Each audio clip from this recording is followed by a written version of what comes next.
And continuing these fascinating presentations, I would like to introduce our next speaker. This is Mr. Vakhtang Kebuladze. He's a doctor of philosophy, professor at the Department of Practical and Theoretical Philosophy at the Taras Shevchenko University in Kiev. He holds the Shevelov Prize of 2016. He's a member of the Pen Club International. He's on the board of the Phenomenological Society and the Philosophical Club, and a member of many other numerous international and Ukrainian editing boards and organizations, and has published numerous publications. I would like to give the floor to Pan Vakhtang with a presentation on faith, belief, and trust, their philosophical, psychological, and socio-political dimensions. Mr. Kebuladze, the floor is yours. Thank you all. I would like to thank the organizers of this event for inviting me. When I found out that this had to do with the theater, I was very inspired. I was always very interested in theater, and I don't really see a clear limit between the art of teaching and the art of acting, because yes, I mean, it's also a stage in a sense, and we compensate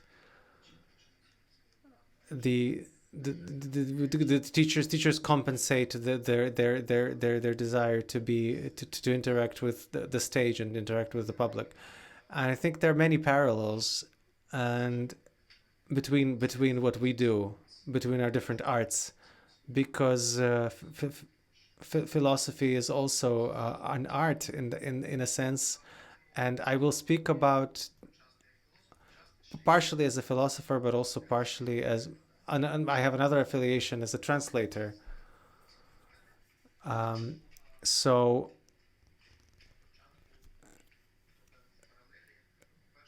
there are certain parallels. First of all, I will, volens nolens, I will appeal to the previous presentations. I really hope that we talk about this more deeply in the panel discussion, but I can't avoid responding to some that I've heard, some of the theses that actually anticipated what I had to say. So I even had to change the outline of my presentation. But firstly, maybe to draw some parallels between philosophy, science, and art and theater, I always say that when I'm asked who you are, when Bojana was reading my various statuses,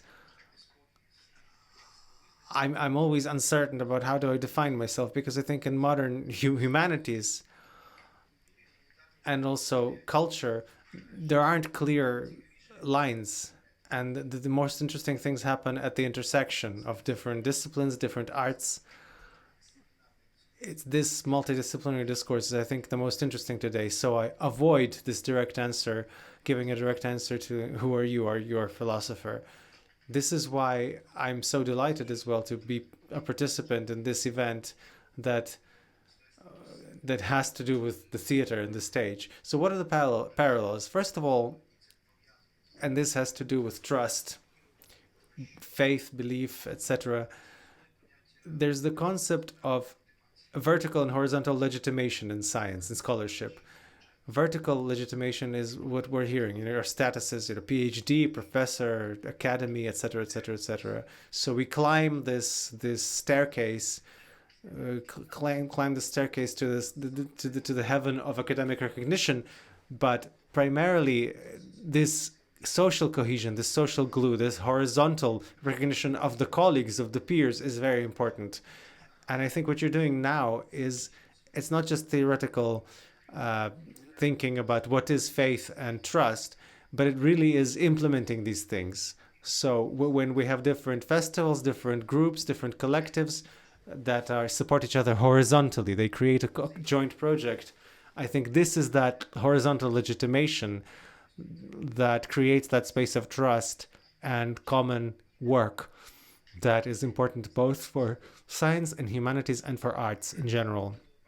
And the second aspect, Pani Irina mentioned this, I think this unites also, this also in common for the theater and humanities in general, that when you come to a philosopher or a scholar with questions and you expect answers, no, it's best not to do it then, because if you find such a scholar, you best run, because this is not a philosopher, not a humanities person. This is either an insane person or a manipulator. Because really, and I agree, this is true. True, profound intellectual conversation has to give rise not to answers but to more questions. This, by the way, is reminiscent, is similar to psychotherapeutic practices. It's when people come to a psychotherapist with their problems, hoping to resolve these problems. But a really good psychotherapist will not help you resolve problems, but rather learn to live with these problems.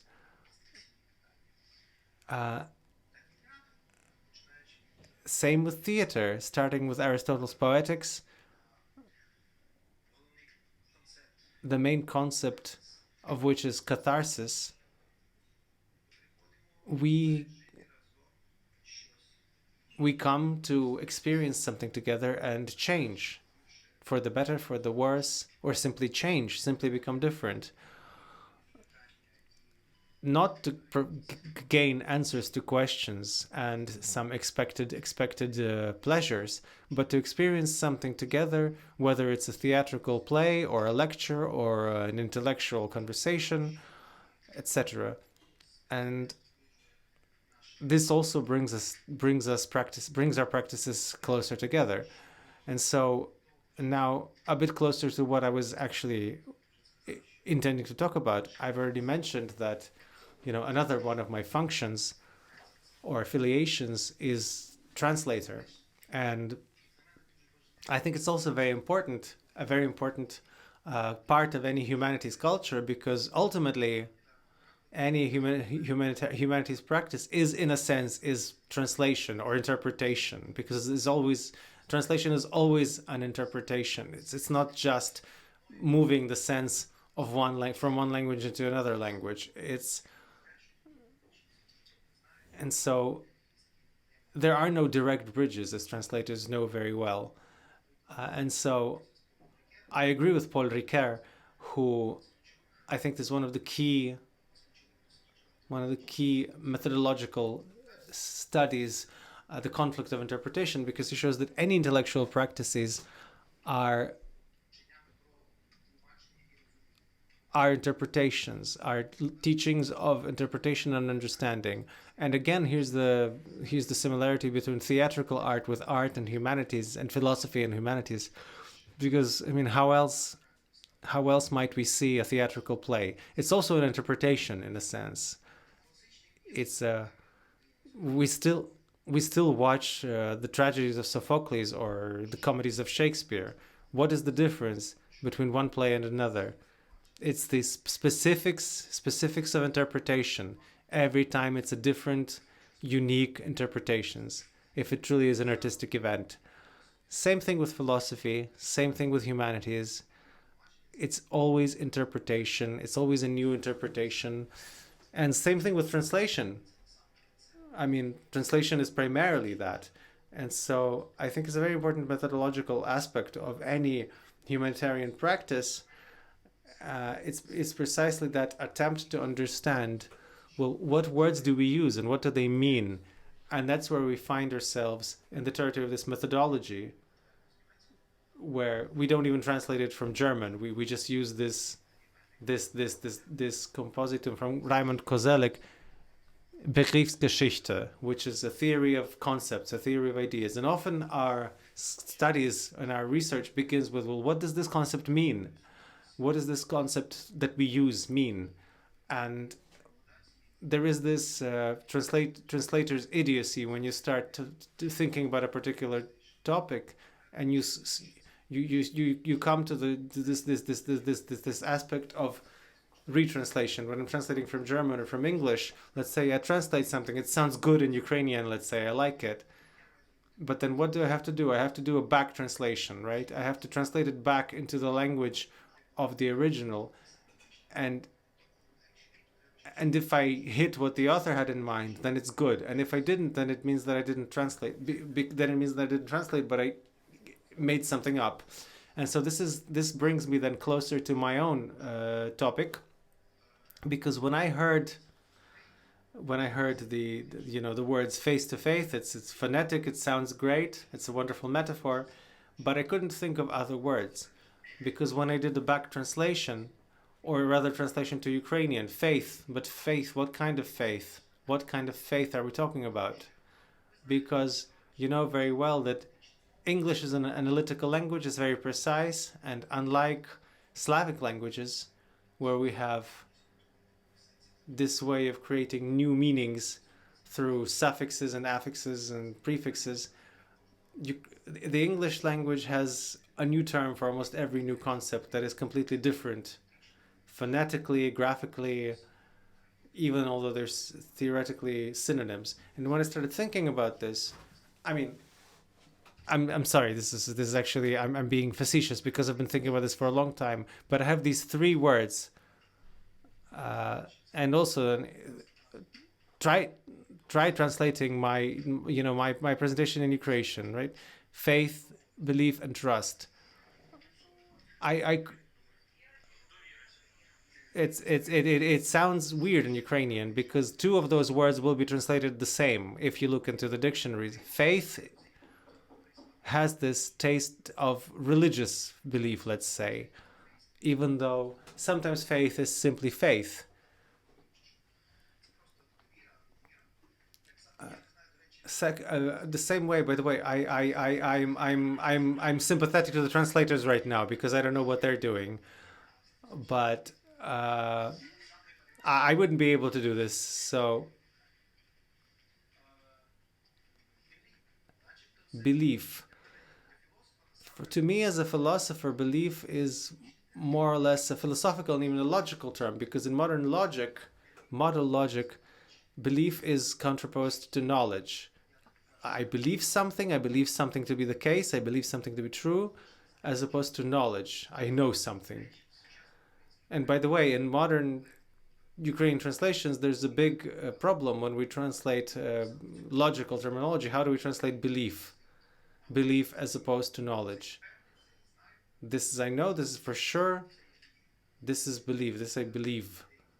There are some Ukrainian translations who say that you shouldn't translate it, you should retain the word belief in the Ukrainian word. Well, okay, well then what's the verb? It's a Ukrainianized verb of to believe. No, of course it's comical, you have to translate. So now trust is simple, its ability to trust. But then what does it say on the dollar? In God we trust. Do we trust God? Do we believe in God? What is the meaning there? Do we trust God? Do we believe in God? Do we, in any case, there are no clear answers, because there are no clear bridges from the words in one language to the words of another language, which is why I retained those three words, and I wanted to think about the psychological and philosophical and social political aspects of them very briefly, of these three words that in Ukrainian turn into two words and sometimes even one. And I have to show my hand here. I always look at all the problems from a methodological stance. I'm a phenomenologist. It's a very secular philosophy. It's far removed from religion, even though there is phenomenology of religion. But again, that's not what we're talking about today. However, the founder of Edmund Husserl, the founder of phenomenology, who wrote hardly a word about religion or faith, late in life, he wrote that, and I quote, that he believes phenomenology a non-denominational path to God. We still don't know what he meant, right? As phenomenologists, but that's what he said, and now we have to live with it somehow. And I try to view everything phenomenologically, and this is mostly a descriptive path. So I don't infer causation. I don't establish causation. I don't talk about conspiracy or reasons, hidden reasons, or whether there are effects that we can see. No, I simply describe. I try to describe this phenomenological event, the events that surround us, uh, and I attempt to proceed descriptively. So if we think about this keyword that is present in all the presentations, faith, belief, trust, religious belief. Uh, so the first thing I'd have to say is that there is a temptation when we talk about, especially about religious belief, is to say something that it is something external, that it comes through texts and tradition and books, that only by joining a community, a church, or reading the Bible, or the Quran, or some other holy text, holy scripture, we enter the terrain of faith. I think that's not the case. I think faith is simply a natural state of humanity. It's one of our natural states. You can't be completely rid of faith or trust. That will be inhuman. That would be inhuman. And so, if when we're discussing faith, maybe psychologists will disagree with me, but it's something that it is innate to us. It is innate in us to believe and to trust, as well as to doubt. By the way, in preparing this presentation, I recalled an older presentation called "Faith and Doubt," and I took the question of doubt away. But here, obviously, you have to think of Descartes, and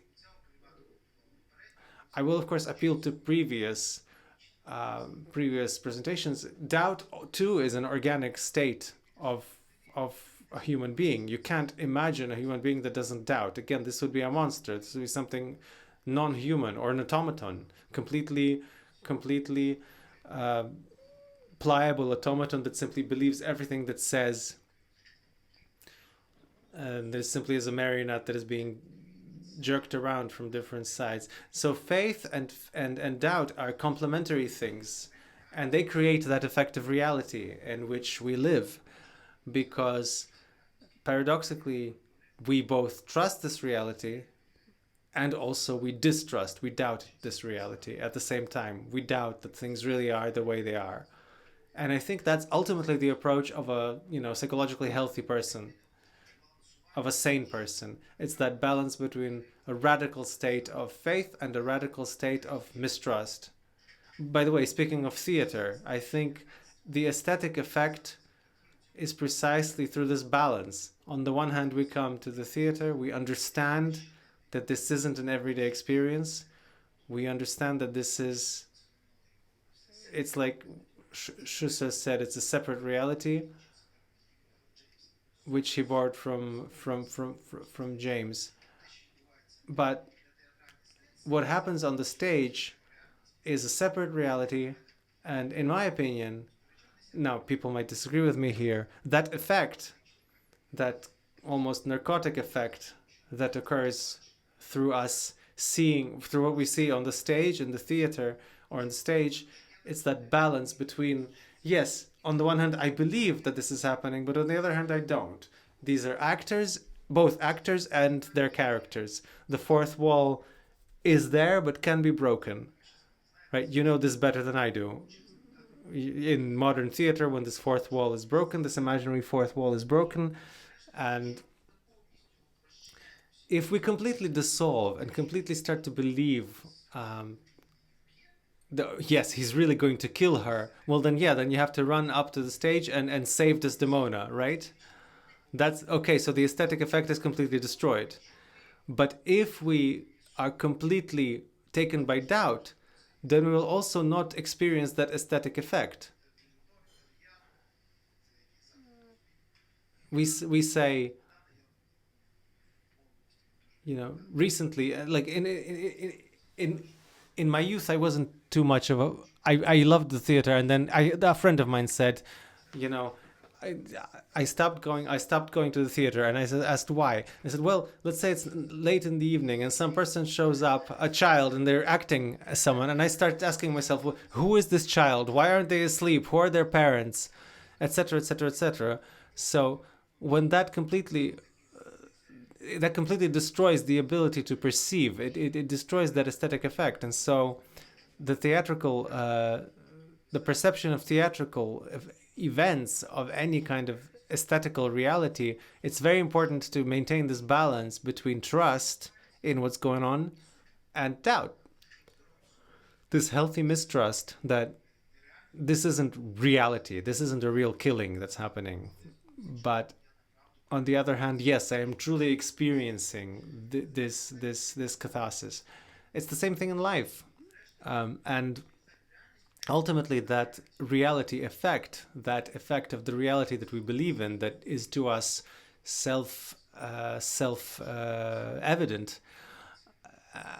I think that, and maybe this is provocative, but I think it has to be with a grain of salt, with a grain of doubt. Allow me to approach from a different point. Recently, I've been teaching philosophy, and people don't. I didn't understand this usually, but people now come to me and say, I would like to do philosophy. And at first, I don't understand. Okay, well, what about over beer and coffee? I'll tell you, I'll give you a few books to read. And said, no, let's meet constantly once a week or twice a week. And I had for a longer time, about 3 or 4 years, I had a student who was doing 3D imaging, and he's working in a company that does this, and he's absolutely totally engrossed in this, and he constantly telling me that in 5 to 6 10 years we won't be able to tell the difference. I said we can end up in a complete virtual reality, and we won't be able to tell it apart from the real deal. There are many fantasy movies about this and books. And so in appealing to, I appealed to Descartes here and said, maybe I'm wrong, but it seems to me that it's not possible. Why? Because if you believe Descartes, then our natural attitude to the world contains doubt as to whether the world really is the way it is. It's this kind of question of like, this is what it is. I see that it is the way it is, but we can change it. As Descartes says, I look out of my window and I see people. Okay, are they people or are they hats? I can only see hats. How the hell do I know there are people there? Or Husserl says, I enter a shop window, I approach a shop window, I see a mannequin, and then I see somebody changing. Is this a person who's changing their clothes, or is this a mannequin? So, and this, our perception of reality always contains this doubt that nevertheless does not destroy the effect of this reality. And so, if we create, for instance, a virtual reality that causes no doubt, we will immediately feel that it's not real, right? It's too real to be real. But if we introduce faith and doubt, then it will destroy that reality, because it's not real reality, it's not material reality. And so again, in my opinion, for a sane person and for a sane society, when we switch from the psychological to the social and political, there has to be this balance of doubt and faith, suspicion and trust. We always have to balance both in our own psychological practices, in communication, in immediate communication between people, even people are near dear, between absolute trust and some criticism, some doubt. This too can seem a bit cynical and inhumane, but in my opinion, I always say this to my students, if I don't critique your text, it means that I'm not interested. I don't care. It means that I don't care.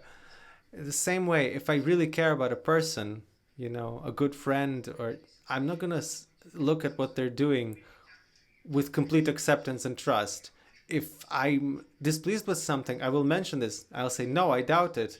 This is not true. You have to do something. That is love. That is an expression of love, rather than blind fanatic adulation and believe that all of this, everything this people does is everything this person does is great. So love itself also balances between trust, intimacy, closeness, complete acceptance, and a certain distance, when precisely because you love this person, precisely because you care about this person, you say, no, hang on, I don't think this is quite true. We have to try a different approach. I don't think this quite works. And so, on the other hand, if we talk about faith and trust and doubt, it can be both a tool for manipulation, which Svetlana mentioned, or it can be a way to study and to research something. For instance, in American social psychology, there's this school that springs out from phenomenology, and he mentions this principle of the destructive experiment. What is the point of the destructive experiment? What is it? Well, let's say you find a friend. He says hello, you don't, and you don't respond. What happens? It destroys this trust, this unproblematic perception of everyday reality. But at the same time, what does it provoke? This person has to interpret that somehow, right? This is us coming back to the fact that all of our practices, humane practices, are interpretive practices. So you have to interpret, well, what happened? Why did a friend or an acquaintance not say hello? Are they mad with me? Did they not see me? Maybe I've changed. Maybe I've gained weight and now I'm so old that people can't recognize me. Or maybe there's something wrong with his eyesight. So people start with this. You start constituting sense. Exactly what we need, the philosophers. That's exactly what we need. We need to see how people constitute sense, constitute meaning, constitute this symbolic universe in which they live. And so exactly this is how he manipulated with. So let's say he told his students who were living in families to act like they're living in a dorm. So let's say a person lives in a family but acts like they live in a dorm. And then they have to write this down every day, and then they discuss these documents at the seminar. Often this led to crises within the family, which they would often come clean. They would later come clean. Anyway, but this was a pretty rough research, but I think these aspects of balancing between trust and mistrust can be used as elements of, or as tools of research, social, psychological, philosophical research. So where full trust should have existed, there's suddenly distance, and people have to interpret it somehow, and they have to somehow explain it for themselves, for others, or perhaps demand an explanation. And that's when we have these very deep, very profound moments, aspects of our lives. What is intimacy between parents and children ultimately? What specific practical actions, daily actions, not just global things, but everyday things, when we wake up, where is this intimacy? Where is this glue? Where is this trust? Where is this daily, everyday trust? Where is it? What does it look like? What is it? And ultimately, this is characteristic of the level of our intersubjective relations on a daily level. It also has to do with higher levels of social communication, and it has to do with society in general. On the one hand, society cannot exist without this glue of belief and trust, faith and trust, because then it falls apart. It atomizes and becomes the kind of society that can be described by Hobbes as the homo homini lupus est. But it's not a Hobbesian formula. Hobbes borrows this, as you should know much better than me, I think is Glaucus. His drama, the which continues.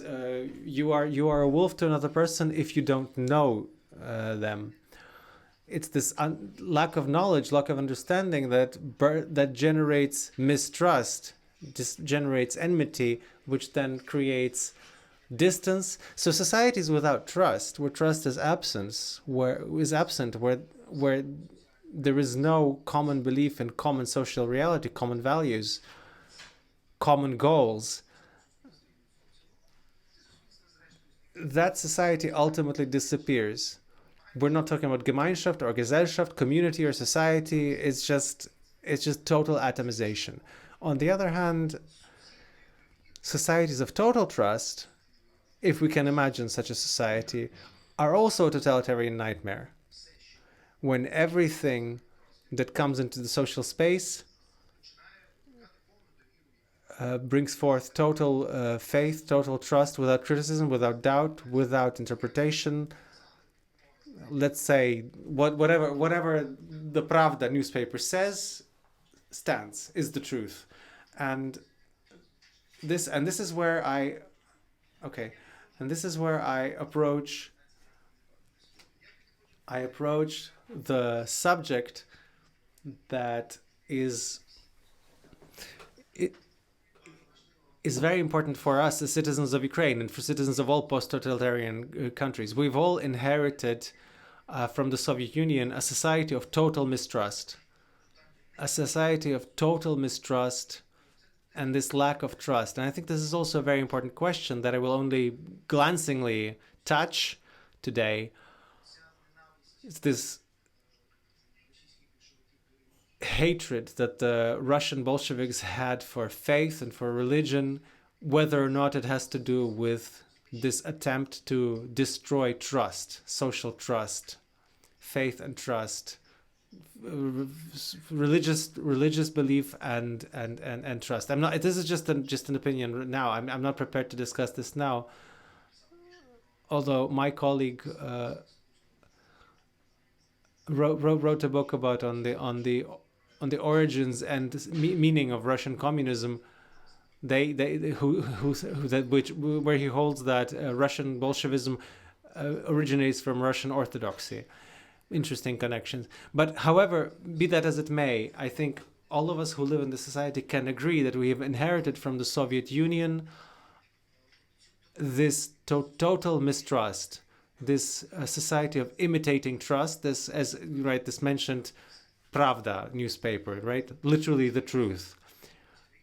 I don't know if there are journals or newspapers that would call themselves the truth, right? I can't think of some, like in German, Wahrheit, right? Right? Let's say it's not the Süddeutsche Zeitung, not Frankfurter Allgemeine, it's Wahrheit. It will be obvious that this is a manipulation. If just big letters saying this is the truth, that's when you know it's not. There's an old joke when a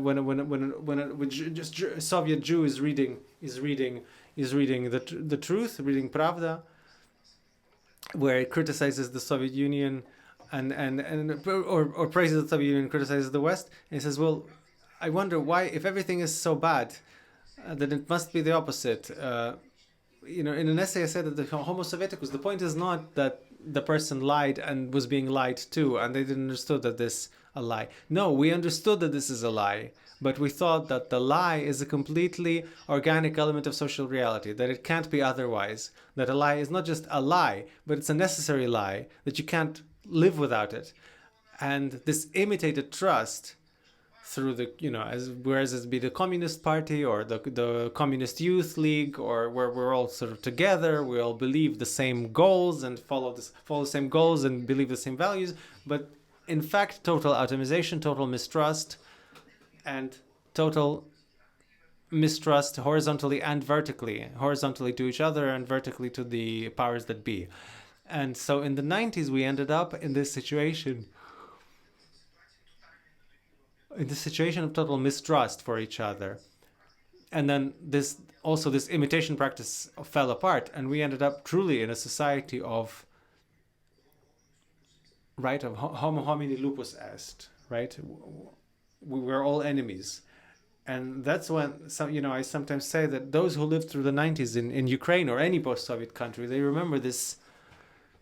They say this, business based on trust. A business based on trust ends in blood, right? Put this into English or German. Does that even make sense? How? Wait, what? Why then? Why then would you do business together? I mean, business is just business. It's just common work. If we don't trust each other at all, then you have to run away from each other, because then clearly we will either rob each other or kill each other in the end. But it's absolutely clear. These people who have lived through this, is absolutely clear. Well, of course, if I trust, I will be killed. I'll be steamrolled. And for us, it's very important to us to go through this school of trust, and that's one of my last theses from a kind of social political standpoint. I think one of the most important functions of the Maidan protests in Ukraine, the first one and the second one, is that we started to learn to trust each other.